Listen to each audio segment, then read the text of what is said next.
It's been great being here and speaking to an audience like this. The first time in 2 years that I'm standing in front of an audience like this. If the physical meeting is so different from being virtual.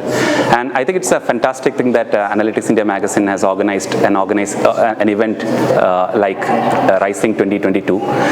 Gender diversity, especially in AI and data science, is so critical. And that's what I covered in a speech also.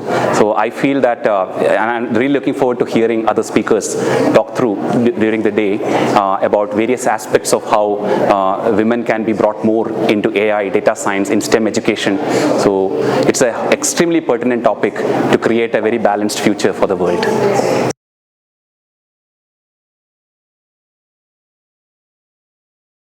So it's very simple. Men and women are wired differently.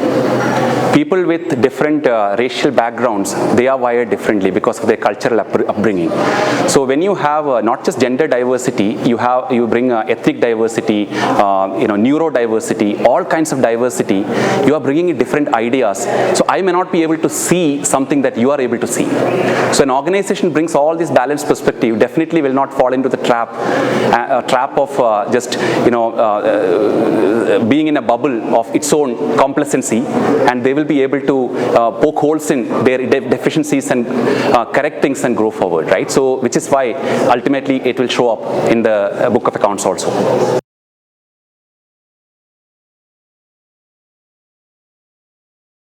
One piece, if I had to say, that will be bring it on your CEO's goals. It has to be in the KPI of a CEO to bring more diversity in the organization. Measure it with tangible numbers rather than just having a very blanket statement, we want to be a diverse organization. If you do that, then you will be able to achieve that. If you don't do that and create a blanket statement, you will be just circling again and again and not reaching anywhere. We have gone through that experience in dunnhumby, as I mentioned there. So in 2 years, from 70 to 28 male-female ratio, we are now at 65-35 in 2 years' time, and we want to take it to 60-38 only because we put that as our goals formally.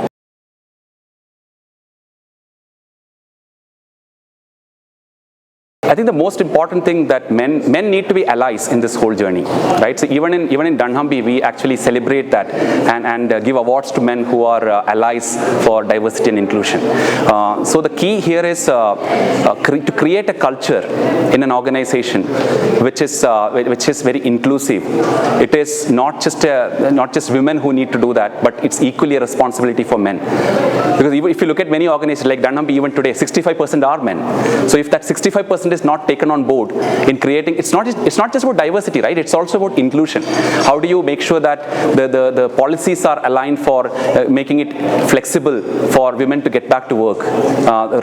Women who want to return from, women who have been out of work want to return. How do you create policies for that? How do you create that flexibility? How do you create policies around creating, promotion and gender pay gap to be reduced and promotions to be increased for women, based on their actual merit, because meritocracy often is a very, it's a misnomer, because you talk about meritocracy, but in the conventional mode of looking at meritocracy, a lot of male characteristics get promoted, which is the truth in a lot of organizations, and research has said that. So men have to consciously be allies to this journey and create that culture and create that framework for that diversity and inclusion to be really in place.